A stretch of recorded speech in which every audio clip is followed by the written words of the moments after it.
Beverly Hills, California. The 3-year-old twins of James Patterson, CEO of Patterson Global Technologies, valued at $8 billion, had never walked.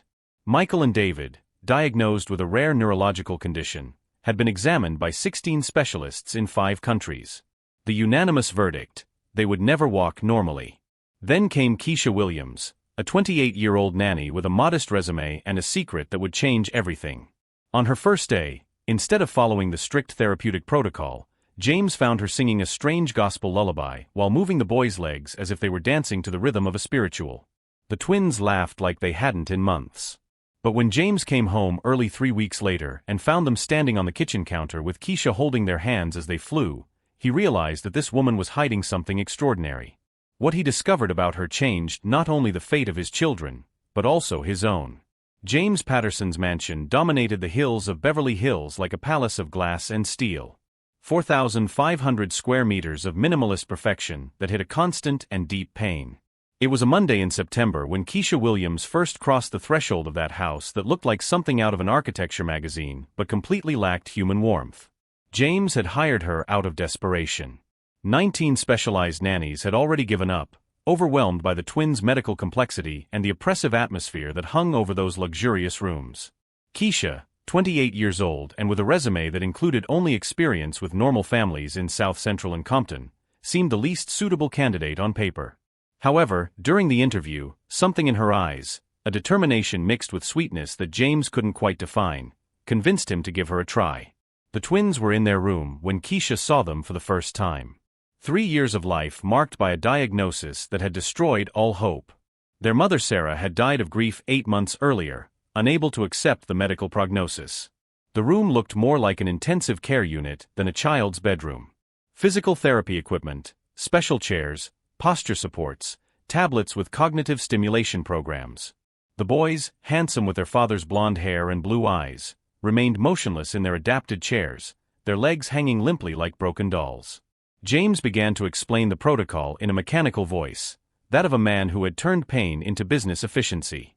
Medication schedules, specific exercises, neurological stimulation routines. But he stopped when he saw that Kesha wasn't listening to him.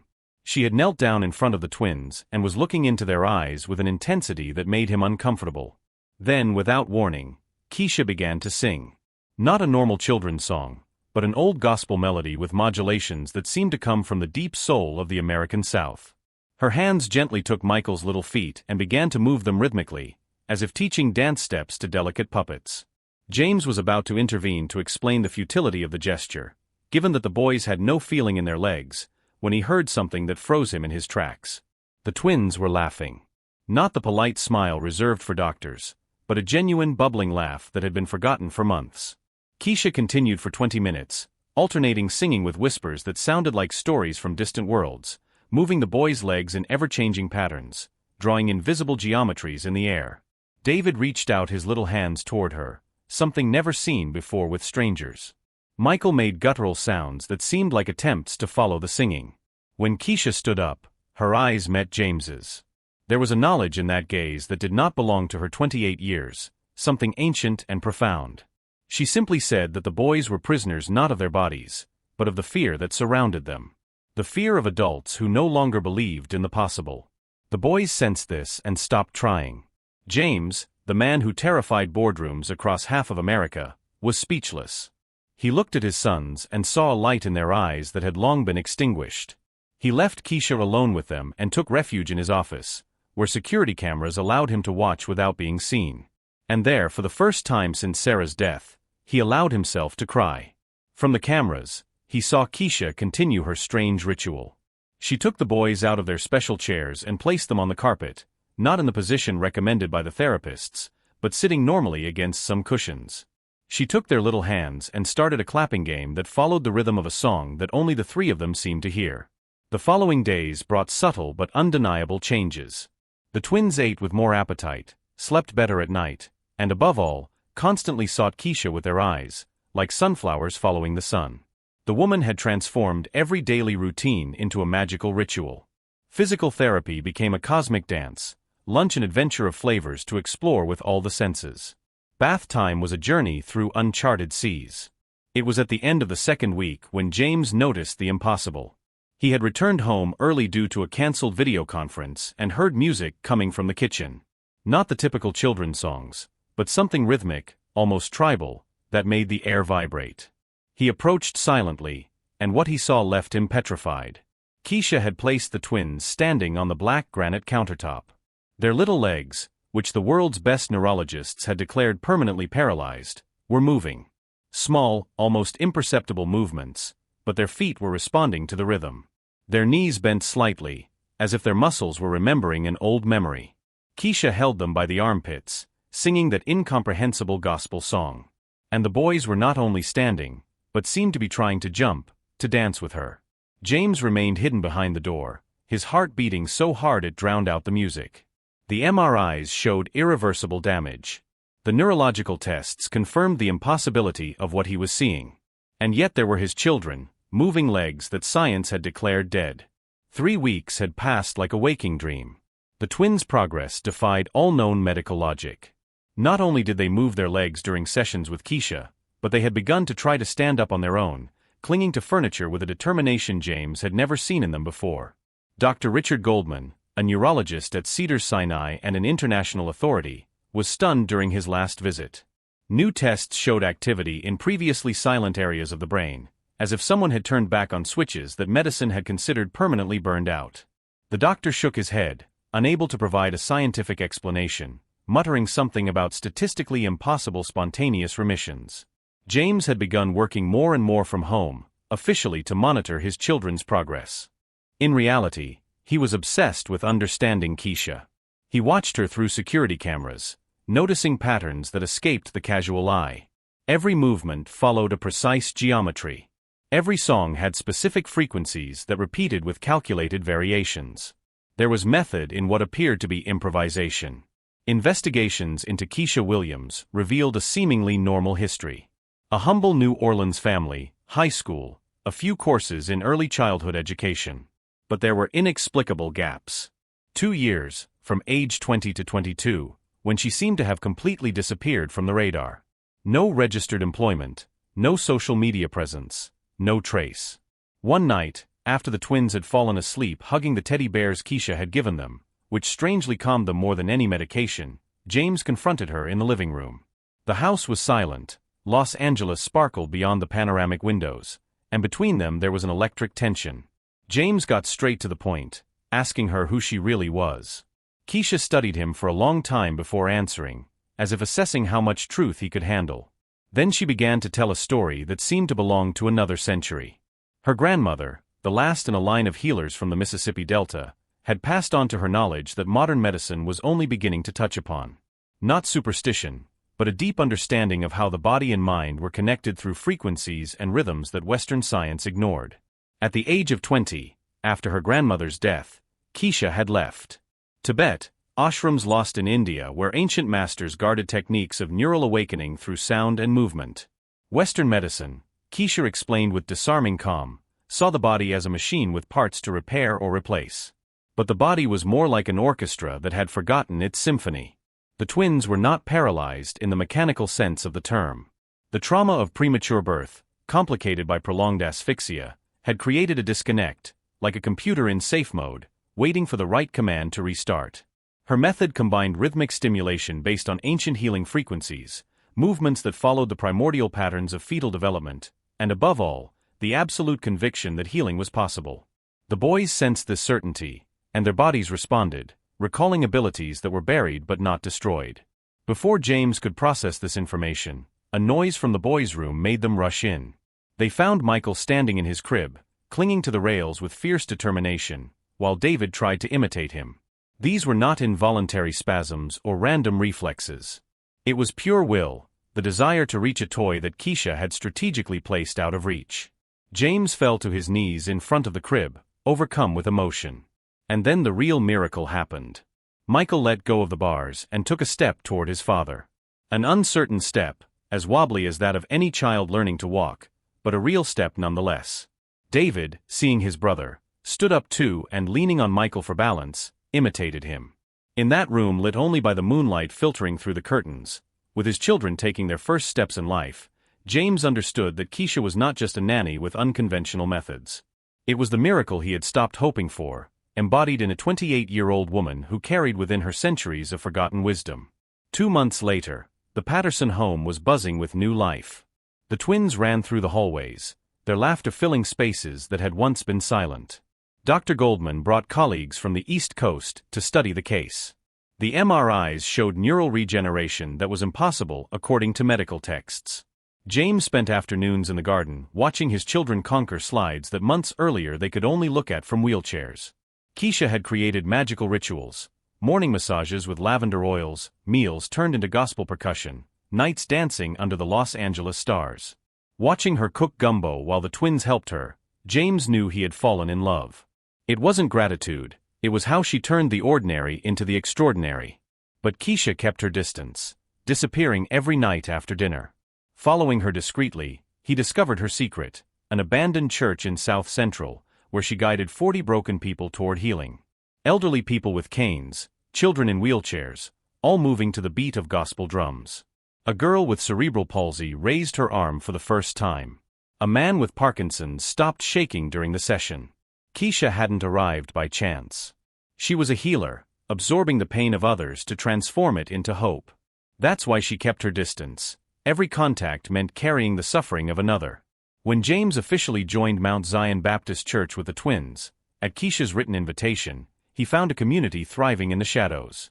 40 people from all walks of life moved together, creating music with gospel drums and voices in ancestral harmonies. The twins bonded instinctively, welcomed by other children without pity or morbid curiosity. Robert, a former wheelchair basketball player, told how Kesha had given him hope after his accident. A mother spoke of her autistic son who had started talking again. Each story testified to Kesha's gentle awakening, not forcing healing, but reminding the body of it. Back home, with the twins asleep in the back seat, James asked why she had kept that place a secret.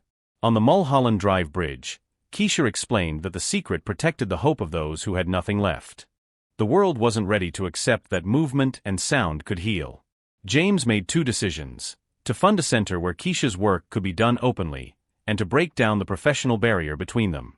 He didn't just want her as a healer for his children, but as part of the family. The Californian spring exploded with a violence of colors that seemed to reflect the changes in James's life. The center he was financing was taking shape in an old monastery in Pasadena, a huge space that Kesha was transforming with meticulous care into what she had named the Garden of Possibilities. Renowned architects worked according to her seemingly eccentric specifications. Rooms with special acoustics to amplify certain frequencies, floors with different textures to stimulate bare feet, sensory gardens where each plant was chosen for its therapeutic properties. The twins were now indistinguishable from any other children their age. They ran through Griffith Park, fought over toys, climbed everything with that boundless energy that is the hallmark of a healthy childhood. Their personalities, long suppressed by illness, emerged with force. Michael, the fearless explorer; David, the thoughtful observer.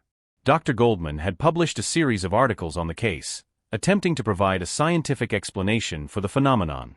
He spoke of accelerated neuroplasticity, integrated multisensory stimulation, and neural compensation mechanisms. But in private, after a glass of wine, he admitted that there was something about Kesha's method that transcended current medical understanding. For James, the most profound transformation was internal. The man who had built a technological empire with cold calculation and relentless determination had discovered joy in the little things.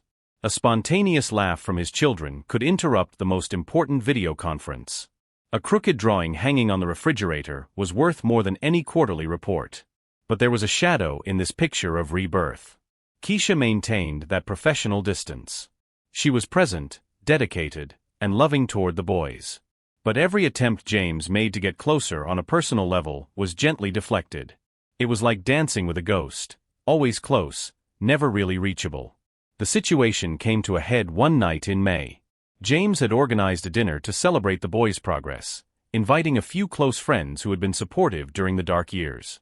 Kesha had cooked specialties that blended Southern tradition with influences from her travels, and the evening had been perfect in its simple elegance.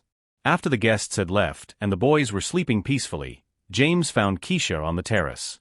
Los Angeles sparkled below them, and the scent of jasmine wafted through the air, heralding the imminent arrival of summer. This was the moment, he decided.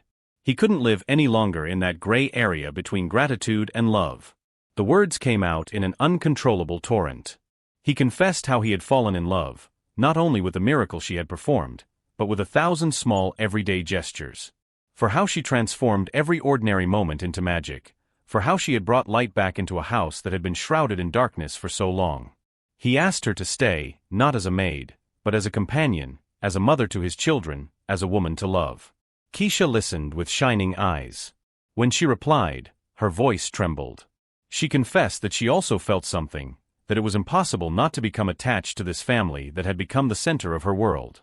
But there was something James didn't know, something that changed everything. The true nature of her gift was not just the result of ancient teachings. Kesha had a rare neurological condition, a form of extreme synesthesia that allowed her to perceive the bodily frequencies of others as colors and sounds.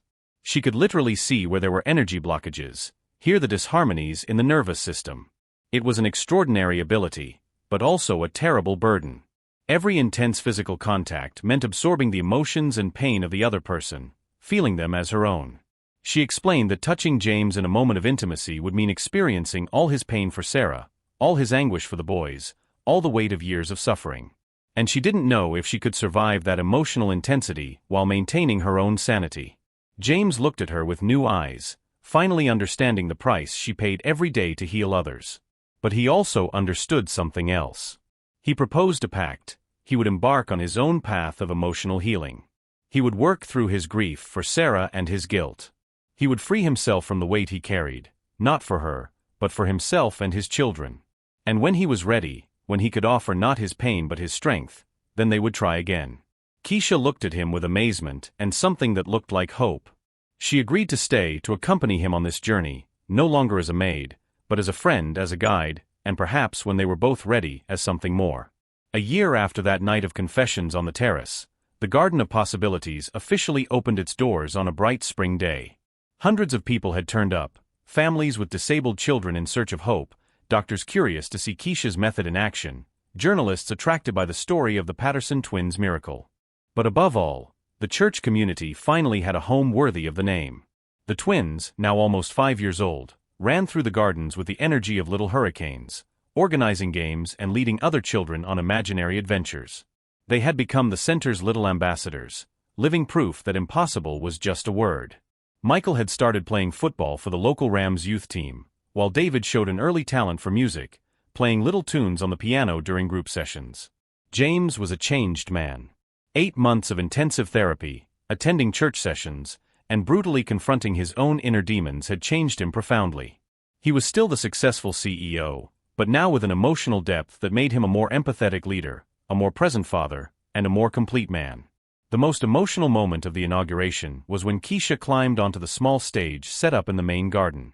The spring sun created a halo around her hair as she spoke of the center's vision, of how each person carried within them the seed of their own healing. She explained that movement and sound were just keys to open doors that trauma had closed, that true power lay in community, mutual support, and unconditional love. Then she called some of the center's miracles to the stage. Robert played a gospel melody he had composed on the piano. His hands were not perfect, but the music touched the soul. A girl who had been mute for years recited a poem by Maya Angelou in a crystal-clear voice.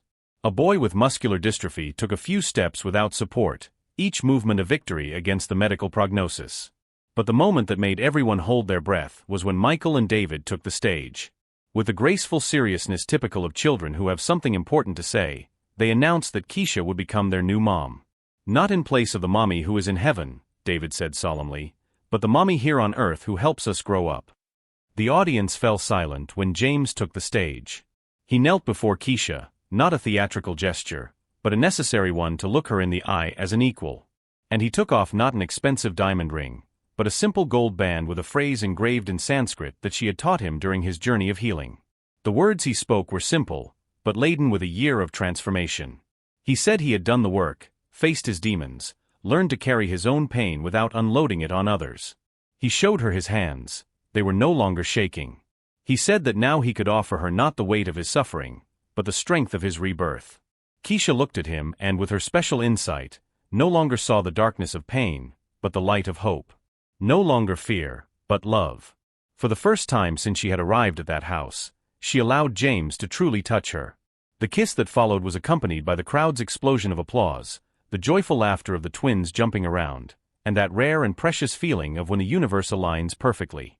The next day's Los Angeles Times article was titled "The Miracle of Beverly Hills," but it only told the surface of the story. It couldn't capture the nights Kesha cried herself to sleep, exhausted by the emotional weight she absorbed from her patients. It didn't describe James' doubts, the moments when he feared he wasn't healed enough for her. It didn't tell of the small daily victories of the boys at the center, every step they took, every word they spoke, every smile they wrested from their disabilities. 5 years later, the Garden of Possibilities had become a model replicated across the West Coast. Kesha had trained dozens of therapists in her method, always insisting that technique was secondary to unconditional love for each patient. The twins, now 8 years old, were extraordinarily normal boys in their exceptionality. Michael defended every marginalized child in his school. David composed little gospel melodies that he played in pediatric hospitals to cheer up the young patients. And then there was little Sarah, born 2 years after the wedding, who seemed to have inherited Kesha's gift. At the age of 3, she was already moving her little hands to invisible rhythms, calming the most agitated boys at the center with her mere presence, seeing colors around people that she described with the innocent precision of childhood. The last family photo taken in the center's garden during their 5th birthday party showed the 5 of them, James in jeans and a t-shirt, a far cry from the Armani-suited CEO he had been, Kesha beaming with Sarah on her lap, playing with her hair, the twins making faces behind their parents' backs. Around them, dozens of children of all abilities played together in this garden where the word impossible had lost its meaning. On the main wall of the center, Michael and David had painted a mural with the help of the other children. It showed colorful figures dancing together, some in wheelchairs, others on crutches, others running free. Below, in David's uncertain but determined handwriting, was written, "No one here is broken. Some of us are just learning different dance steps." And in that house that had once been a fortress of pain and now resounded with laughter, in that center that had become a beacon of hope for thousands of families, in that impossible family born of a miracle and raised in love, the story continued. Each day brought new challenges and new triumphs. But one thing was certain: the incredible gesture of that young nanny on that first day, when she had made 2 paralyzed boys fly over a kitchen counter, had created waves that continued to expand, touching lives, creating hope. Proving that sometimes miracles don't come from heaven, but from the hands of those who have the courage to believe in the impossible. If this story of miracles born of love and dedication touched your heart, leave a like and subscribe to the channel for more stories that prove how destiny brings the right people together at the right time. Because in the end, what the nanny did was incredible. It wasn't just helping 2 boys walk, it was showing that healing comes from love, that miracles are hidden in everyday gestures, and that sometimes the person you hire to save your children ends up saving you.